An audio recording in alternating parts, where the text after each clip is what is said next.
기도하고 수요 예배 찬양으로 나아가도록 하겠습니다.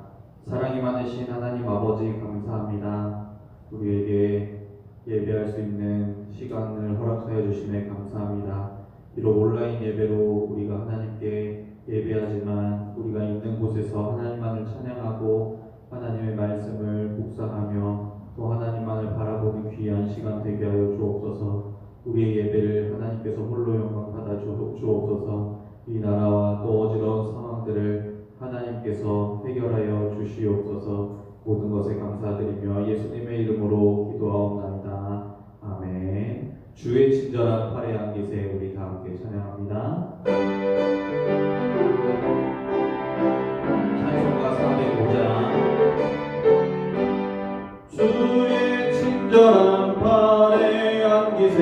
우리 마음이 평안하리니 항상 기쁘고 복이 되겠네. 영원하신 팔에 안기세.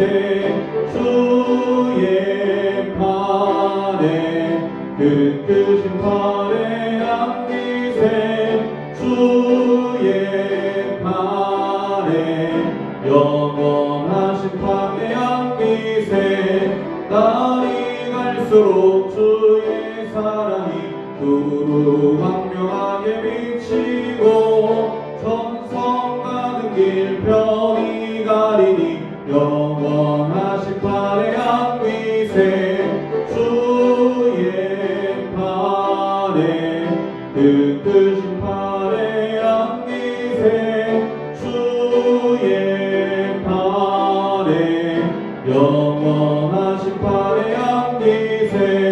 주의 보좌로 나아갈 때에 기뻐 찬미 소리 외치고 겁과 두려움 없어지리니 영원하신 팔에 안기세. 주의 팔에 그 크신 팔에 안기세. 주의 팔에 우리 한 번 더 찬양합니다. 주의 팔에 주의 팔에 그 크신 팔에 안기세. 주의 팔에 영원하신 팔에 안기세. 아멘. 내가 주인 삼은 모든 것 내려놓고 우리가 온전히 하나님의 사랑 안에 거하기를 원합니다. 내가 주인 삼은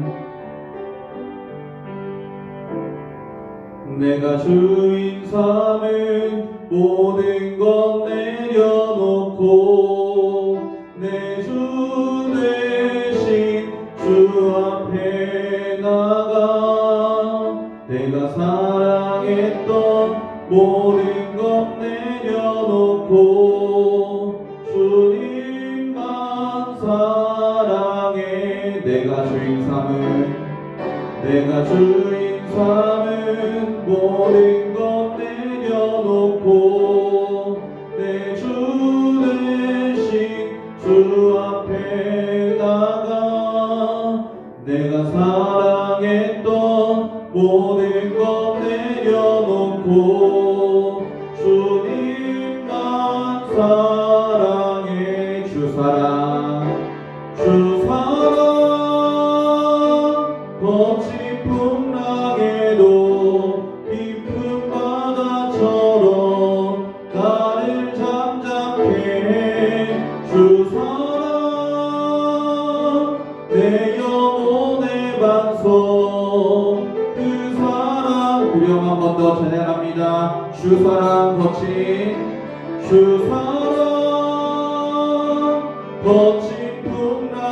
풍랑에도 깊은 바다처럼 나를 잠잠케 해. 주 사랑 내 영혼의 반석.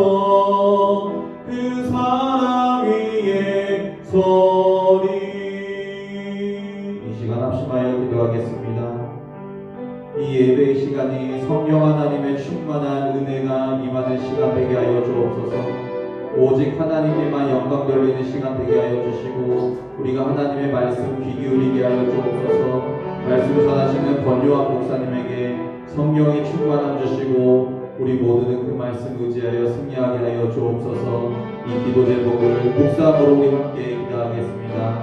사랑이 많으신 하나님 아버지 감사합니다. 하나님 아버지 우리를 구하여 주시니 감사합니다. 하나님 아버지 우리를 주님만을 사랑하여 주시고 이 예배 시간에 성령 하나님의 충만한 은혜가 임하는 시간이 되게 하여 주시옵소서. 하나님을 더욱더 의지하게 하여 주시고 하나님 아버지 우리 하나님 만나 주신 사랑과 복을 하여 주시옵소서. 이 말씀 듣고 순종할 때마다 하나님의 영광을 주시옵소서.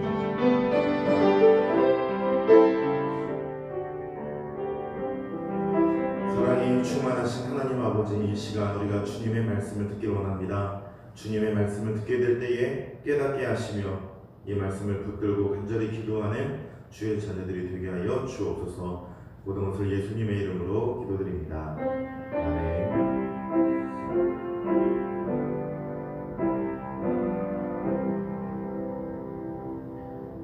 함께 성경 말씀을 읽도록 하겠습니다. 성경 말씀은 마가복음 10장 46절부터 52절까지 말씀입니다. 마가복음 10장 46절부터 52절까지 말씀 찾으시는 동안 광고하도록 하겠습니다. 수제 헌금을 지난 주일부터 계속해서 진행 중에 있습니다. 이번 주에도 또 그리고 9월 첫째 주까지 수제 헌금으로 함께 동참해 주셔서 어려움에 또 고통을 당하시는 분들을 함께 돕는 시간이 되길 바랍니다. 또한 담임 목사님께서 지금 휴가 중이십니다. 휴가를 통해서 재충전하시고 또 하나님의 주시는 사명을 위해 또다시 힘차게 달려가는 에너지를 얻는 시간이 될 수 있기를 위해서 함께 기도에 동참해 주시면 감사하겠습니다. 마가복음 10장 46절부터 52절까지의 말씀을 제가 읽도록 하겠습니다.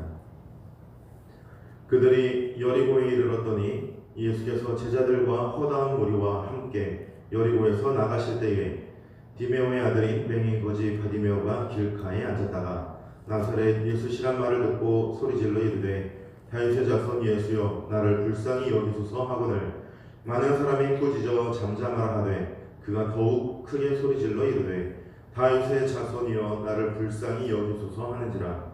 예수께서 머물러 서서 그를 부르라 하시니 그들이 그 맹인을 부르며 이르되 안심하고 일어나라. 그가 너를 부르신 다음에 맹인이 겉옷을 내버리고 뛰어 일어나 예수께 나아오거늘 예수께서 말씀하여 이르시되 내게 무엇을 하여 주기를 원하느냐. 맹인이 이르되 선생님이여 보기를 원하나이다. 예수께서 이르시되 가라 내 믿음이 너를 구원하였느니라 하시니 그가 곧 보게 되어 예수를 길에서 따르니라. 아멘. 오늘 본문을 통해서 보기를 원하나이다 라는 제목으로 함께 말씀을 살펴보도록 하겠습니다. 세계 각지를 소개해주는 여행 프로그램이 있습니다. 한 번은 북극지방에서 술록을 치는 사람들을 보여주는데 수백 마리나 되는 술록들을 보고서 누구네 술록인지 누구네 집 술록인지를 서로 분간해내는 장면을 보면서 신기했었습니다. 또 다시 중동지방에 가서 양을 치는 목동들을 보여줄 때에는 그들도 마찬가지로 다 겉모습으로 볼 때는 비슷하게 생긴 양들을 보면서 누구네 양인지 전부 알아보고서 서로 자기네 집 우리 안으로 양을 드린 것입니다. 이런 현상들이 참 신기하고 이해하기 쉽지 않았는데 아이를 낳아 기르는 중에 그런 현상이 저에게도 일어났었습니다. 키즈카페에 아이들을 데리고 와서 놀고 있는데 아이들이 여기저기서 울죠. 그런데 그 울음소리를 들을 때 내 아이가 아닌지 내 아이가 지금 울고 있는지를 분별해낼 수 있었던 경험이 있었습니다. 이 소리를 듣고서 내 아이의 울음소리인가 아닌가를 알 수 있기 때문에 부모는 알고 있기 때문에 그 소리를 듣고서 달려가거나 또 마음 편히 계속해서 지켜보거나 쉬고 있거나 하는 것이죠. 여기서 말씀드리려고 하는 것은 내 아이의 소리를 정확하게 알고 있다는 것입니다. 목동들도 자기 양의 또 술록의 울음소리를 정확하게 알고 있어서 자신의 술록과 양을 분별해내고 드리는 것처럼 주님께서도 우리의 소리를 아십니다. 오늘 본문에는 이러한 현상이 똑같이 나오고 있는 장면이 있습니다. 46절을 보면 예수님께서 여리고에 도착하시는 장면을 보여줍니다. 예수님이 가시는 이 여리고 길은 예루살렘을 향하여 올라가는 방향의 여리고입니다. 경부 고속도로로 치면 상행선, 하행선이 있는데 하행선이 아니고 상행선, 서울을 들어가기 직전에 마지막 휴게소에 들려서 쉬고 있는 장면입니다. 예수님께서 그렇게 여리고에 들어가셔서 쉬고 계실 때 한 남자가 자신을 애타게 부르짖는 소리를 들으십니다. 주변에 사람들이 많았음에도 불구하고 그가 크게 부르짖는 모습을 발견하신 것입니다. 사실 주위에 사람들이 많으면 아무리 이 남자가 크게 부르짖고 목 놓아 부르짖고 애타게 부르짖어도 들리지 않을 수 있습니다. 그 소리에 이 남자의 울부짖는 소리가 파묻혀버리기 때문입니다. 하지만 예수님께서는 그 남자의 음성을 들으시고 그를 발견하시고 부르셨습니다. 예수님께서는 이 남자의 소리를 어떻게 해서 들으실 수 있었는가?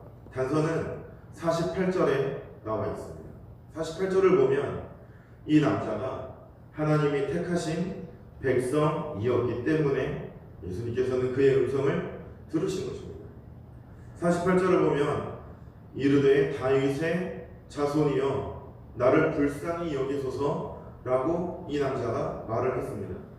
지금 이 남자가 말하는 다윗의 후손이여라는 이 말은 이사야 선지자가 예언하였던 메시아가 올 것에 대해 언급할 때 사용했던 말입니다.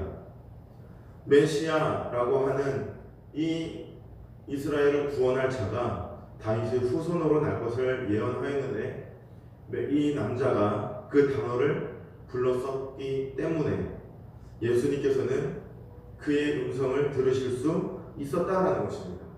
그러면 대체 다윗의 후손 메시아라는 것은 무엇인가? 이스라엘을 구원할 왕, 선지자, 제사장 이 세 가지의 직분을 혼자서 감당하시는 완전한 하나님의 사명을 받은 자라는 뜻입니다. 그러면 이 세 가지 직분을 가지고서 하나님의 뜻을 이루는 그 이름 무엇인가? 당시의 사람들은 하나님의 뜻을 온전히 이룰 메시아가 이 땅에 와서 이스라엘을 구원할 때에는 정치적인 의미로 구원할 것이다 라고 생각을 하고 있었습니다. 하지만 하나님께서 말씀하신 것은 단순히 정치적인 의미뿐만이 아니라 진정한 왕이 되셔서 이 세상의 모든 것을 다스리시는 하나님이 이 땅에서도 백성들을 통치하시고 백성들은 하나님을 찬양하며 하나님의 구원을 예배할 것을 의미하는 것입니다. 단지 영적인 부분만을 의미하는 것도 아니고 정치적인 의미만을 뜻하는 것도 아닌 하나님께서 모든 것의 왕이 되셔서 그의 백성들을 다스리신다라는 의미입니다.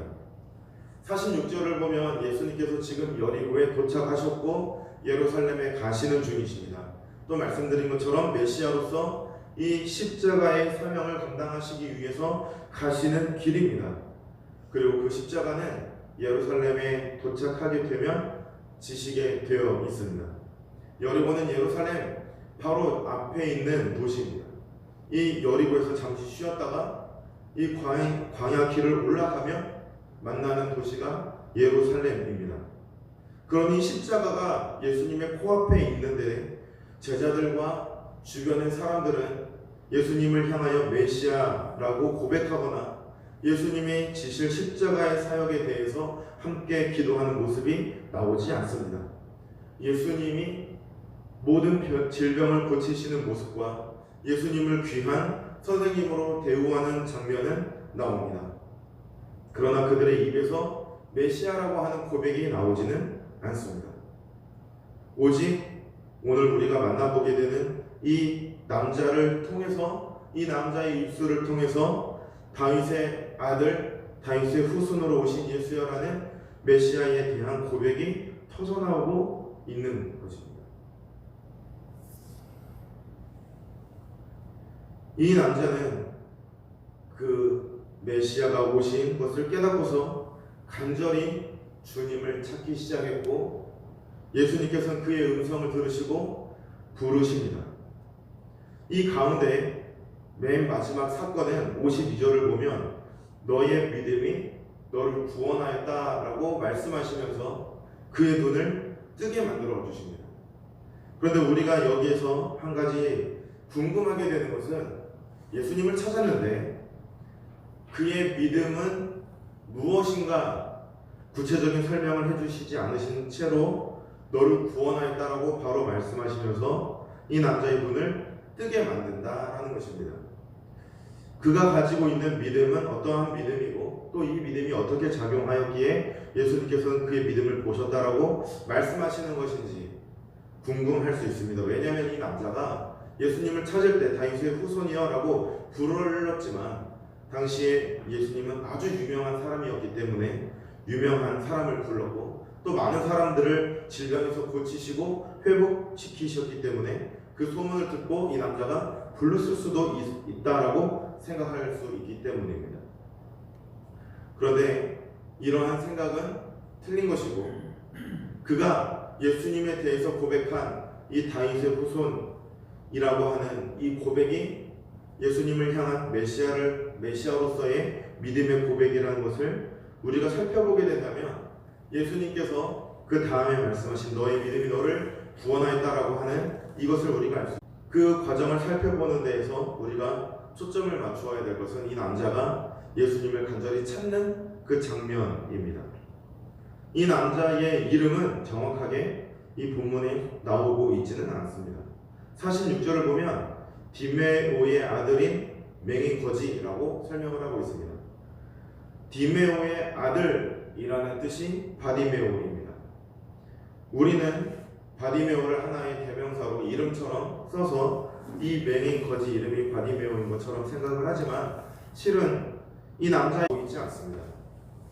그 동네에 디메오라고 말을 하면 누구인지 알 수 있는 그 남자의 아들이니까 당시 세상을 이 여리고 주변에 살던 사람들은 디메오의 아들 맹인이라고 말하면 그 남자의 이름이 무엇인지 분명히 알고 있었음에도 불구하고 성경은 그 이름을 기록하고 있지 않습니다. 그리고 또 이 남자는 눈을 보지 못합니다. 예수님께서 마태복음 6장 22절에 눈은 몸의 등불이라고 말씀을 하셨습니다. 몸의 등불이라고 하는 뜻을 말씀해 주시기 전에 주기도문을 가르쳐 주시고 하나님을 바라볼 것에 대해서, 하나님의 나라를 볼 것에 대해서 말씀하시면서 눈은 몸의 등불이다라고 말씀을 하셨습니다. 아브라함의 후손으로 태어나 하나님이 부르신 민족 가운데서 태어났지만 맹인이었기 때문에 하나님의 말씀을 읽고 묵상하고 깨달을 수 없었습니다. 더군다나 성전에 들어가지 못했습니다. 왜냐하면 맹인이었기 때문에 온 몸에 지체가 부자유한 자들은 성전에 들어갈 수 없었기 때문입니다. 그래서 그는 성전에 들어가서 하나님을 예배할 수가 없었고 하나님의 말씀을 읽고 묵상하며 깨달을 수도 없었습니다. 그래서 주님이 말씀하신 것은 그렇게 하나님의 말씀을 읽지 않는 자들, 눈이 뜨여져 있음에도 불구하고 읽지 않는 자들은 그들의 영혼이 어둠 속에 가려질 것이기 때문에 눈은 몸의 등불이라고 말씀을 하셨습니다. 이 남자는 태어날 때부터 맹인이었는지 어느 정도 보이는지는 모르지만 맹인으로 소개되고 있기 때문에 눈이 정상적으로 보이는데도 불구하고 하나님의 말씀을 읽지 않는 자들과 같은 경우로 생각해서는 안 됩니다. 그런데도 불구하고 결국 이 남자도 하나님의 말씀을 읽고 묵상하지 못하여 하나님의 말씀을 따라서 자유롭게 살아가기에는 한계가 있을 거라는 것을 알 수 있습니다. 또 이 남자의 마음에는 성전에 가지 못하기 때문에 하나님을 마음껏 찬양하고 예배하며 그 말씀을 읽고 그로부터 오는 기쁨으로 살아가고 싶어하는 열망이 이 남자의 마음속에 가득히 있을 거라는 것을 누구나 알 수 있는 사실입니다. 그런데도 불구하고 그것을 열망으로만 가질 수밖에 없는 이유는 이 남자가 눈을 볼 수 없기 때문입니다. 이러한 상황은 바디메오 본인의 상황이고, 이러한 상황을 바라보는 주변 사람들의 시선은 그렇지 않았습니다. 이 남자가 앞을 바라보지 못하는 도중에 예수님을 만나게 되었을 때에 드디어 예수님을 만났다라고 해서 주님을 불렀습니다. 그러자 주변 사람들이 이 사람을 향해 보여주는 반응이 마가복음 11장 48절에 소개되고 있습니다. 많은 사람이 꾸짖어 잠잠하라 하되, 이 남자는 이 열망을 풀기 위하여, 이 열망을 해결하고 하나님을 예배하기 위하여, 하나님이 주신 그 말씀을 읽고 묵상하기 위하여 예수님을 간절히 찾았지만, 주변의 사람들에게 이 사람의 거룩한 열망은 그저 귀찮은 소리였을 뿐입니다. 그래서 주변 사람들은 이 남자를 향해서 조용히 해라 라고 말하고 있습니다. 당시 사람들이 조용히 해라 이렇게 말하진 않았을 겁니다. 이 남자가 바디메오라고 불려, 이 바디메오, 디메오의 아들인 남자가 예수님을 찾을 때, 예수님을 크게 부르짖었을 때 주변의 사람들이 분명히 조용히 해, 시끄러워, 쪽팔린지도 모르고, 이런 말을 한 거죠. 잠잠하라, 성경에 나온 것처럼 조용하라 이렇게 말하는 것이 아니고, 험한 말이 오고 가고 그 사람에게 무안을 주고 창피를 주는 말을 하고, 그 사람에게 인격을 모독하는 말을 하고, 앞도 보이지 않으면서 왜 주님을 찾는지 모르겠다고, 조용히 하라고, 귀찮은 존재라고 그렇게 말을 했을 겁니다. 성경이기 때문에 그러한 단어들이 전부 배제된 채 그 사람들이 하는 말의 의미가 무엇인지 조용히 하라라고, 잠잠하라라고 표현된 것일 뿐입니다. 당시의 사람들은 이 사람이 얼마나 주님을 간절히 찾고 있는지, 메시아를 얼마나 기다리는지, 그리고 이 몸이 회복되기를 얼마나 간절히 원하는지 궁금하지 않았습니다. 알고 싶어 하지도 않았고 중요한 존재도 아니었습니다. 그저 예수님과 같이 귀한 선생님을 부르기에는 너무 하찮고 귀찮은 존재라고 사람들이 여기고 있었던 것입니다. 사람의 자존감은 이러한 사람들의 대우에 크게 좌우할 때도 있습니다. 게다가 이 남자와 같이 신체의 부자유스러움, 또 신체의 일부분이 정상적인 기능을 하지 못하고 있을 때 주변의 사람들이 나를 두고 말하는 그 말은 그냥 들리는 말, 무시하거나 그냥 듣고 흘리면 되는 말이 아니라 이 남자의 마음 속에는 칼날과도 같이 파고 들어가는 말입니다. 그런 말을 하는 사람들이 누구입니까?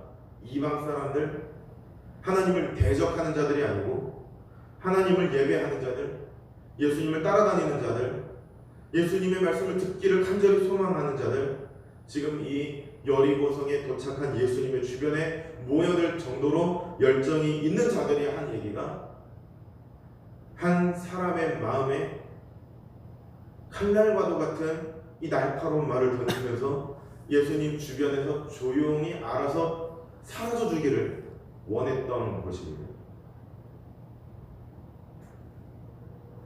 성경은 이러한 모습을 아주 적나라하게 우리에게 보여주면서 이 남자의 입술로부터 터져나오는 그 다음 고백에 우리의 믿음의 시선이 눈을 향하도록 만드는 것이죠.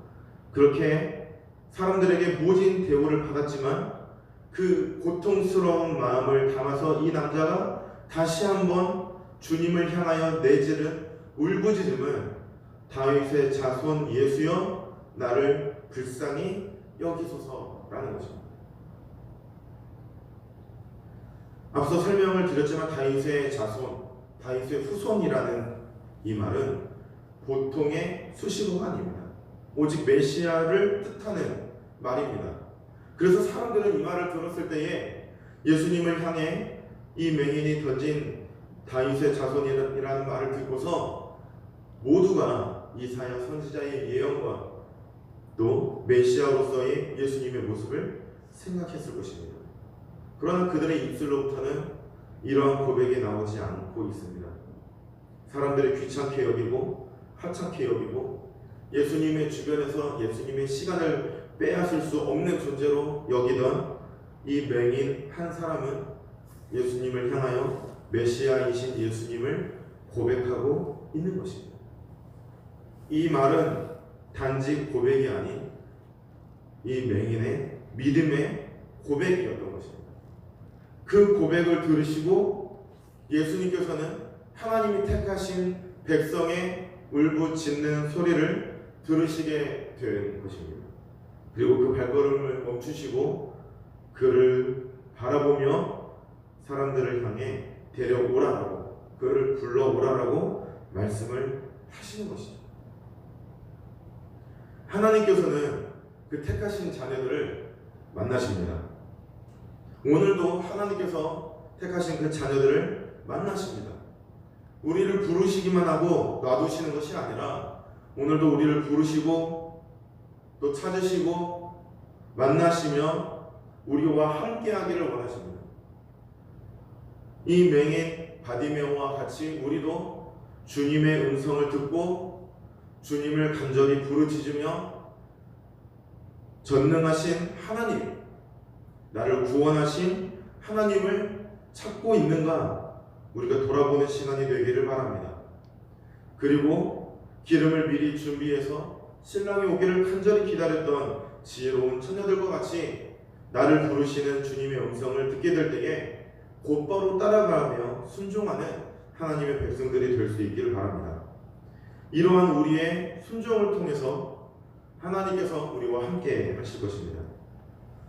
그 다음으로 보면 예수님께서 바디메오를 부르시고 난 후에 무엇을 원하느냐라고 물어보십니다. 바디메오는 예수님께 보기를 원한다라고 말합니다. 그러자 예수님께서는 그의 눈을 뜨게 만드시고 보게 하셨습니다. 이 과정 가운데에 예수님이 바디메오에게 하신 말씀이 너의 믿음이 너를 구원하였다라는 것입니다. 바디메오에게 예수님이 너의 믿음이 너를 구원하였다라고 말할 때 이 믿음을 우리는 혈루증을 앓고 있던 여인이 고침을 받을 때 예수님이 선포하신 그 선포를 함께 놓고 생각할 수 있어야 하는 것입니다. 예수님이 말씀하시는 믿음의 의미는 무엇일까요? 하나님을 믿지 않는 자들도 믿음이라는 말을 사용합니다.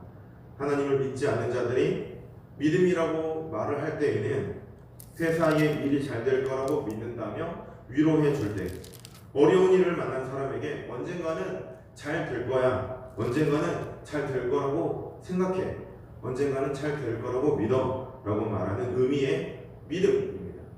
하나님을 믿지 않는 자들도 믿음이라는 말을 쓰지만 그들이 생각하는 믿음이라는 말은 생각, 동의, 가능성을 의미하는 것입니다. 성경에서 말하는 믿음이라는 것은 그런 일이 발생하게 될 가능성이나 그렇게 생각하는 견해와 의견을 의미하는 것이 아니라 하나님의 섭리를 의미하는 것입니다.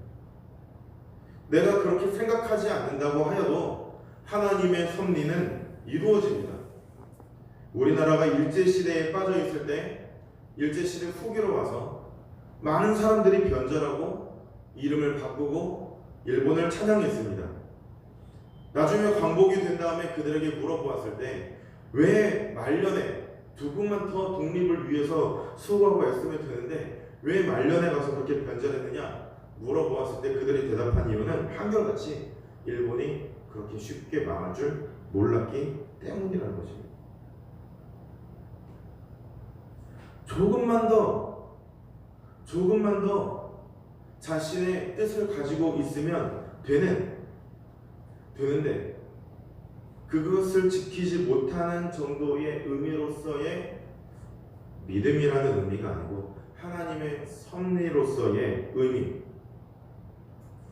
하나님께서 쉽게 망할 것 같지 않았음에도 불구하고 하나님이 이 말씀을 통해서, 성경 말씀을 통해서 하나님이 사람을 창조하시고 하나님이 사람들에게 뜻을 주시고 사람 아래에 사람이 있는 것이 아니라 하나님 아래에 모든 사람들은 평등하다는 이 성경의 가르침을 듣고 믿고 따라가 이 신앙의 길을 걸으며 독립운동을 했던 그들의 삶을 보는 것처럼 하나님의 섭리는 언젠가 우리가 그 하나님의 섭리가 언제 이루어질지는 모르지만 하나님의 섭리는 반드시 이루어진다는 믿음을 가지고 살아가는 것이 믿음인 것입니다.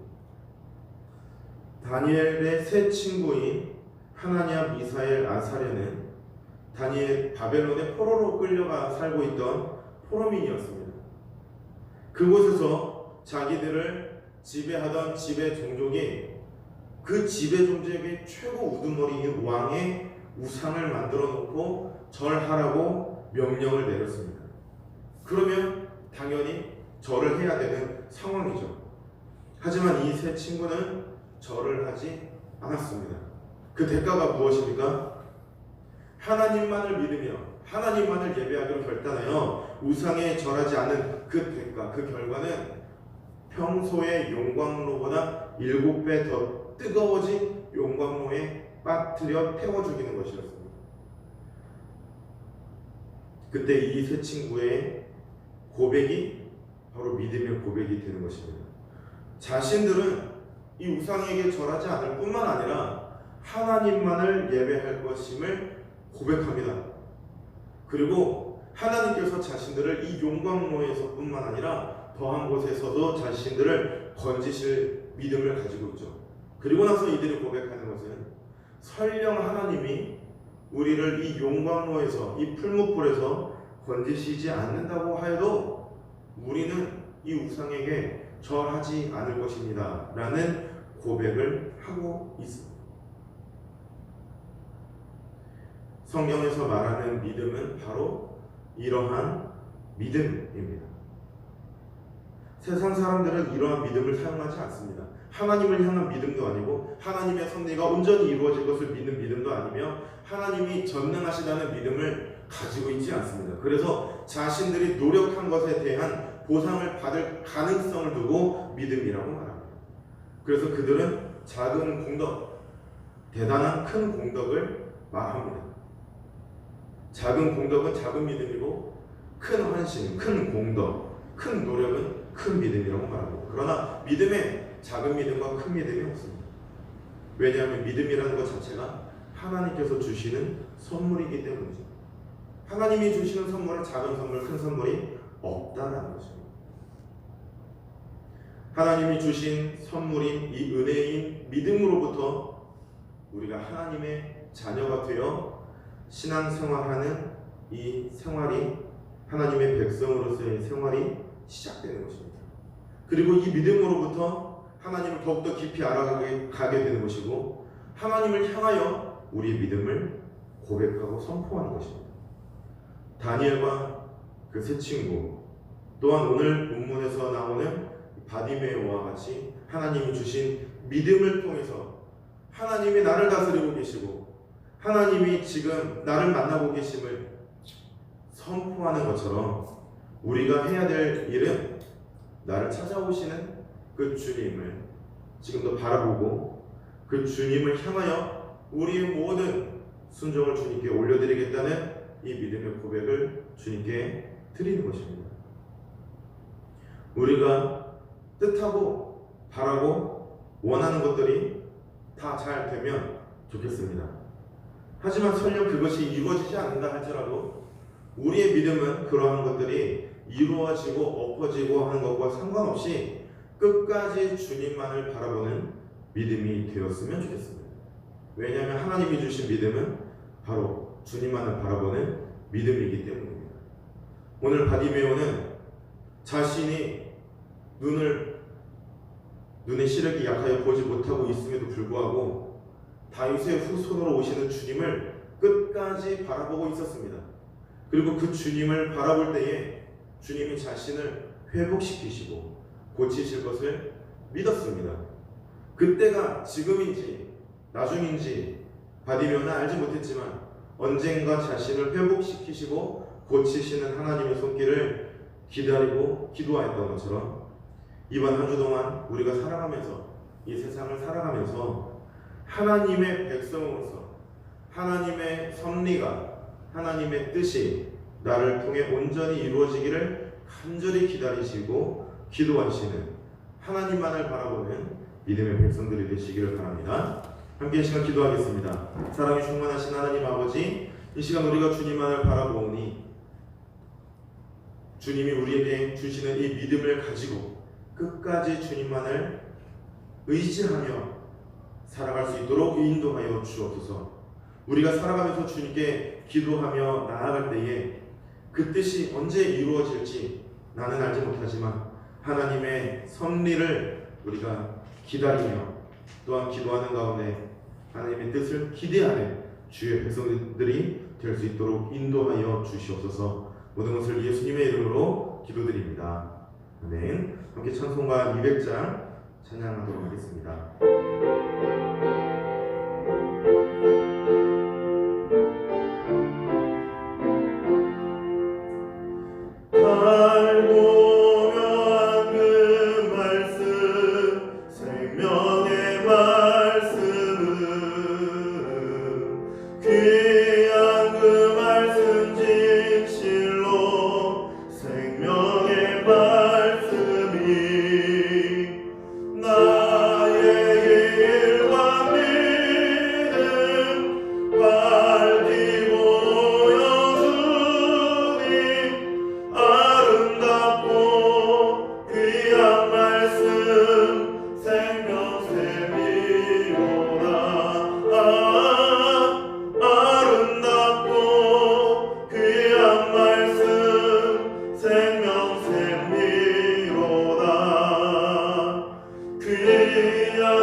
하늘에 계신 우리 아버지여, 이름이 거룩히 여김을 받으시오며 나라의 임하옵시며 뜻이 하늘에서 이룬 것 같이 땅에서도 이루어지이다.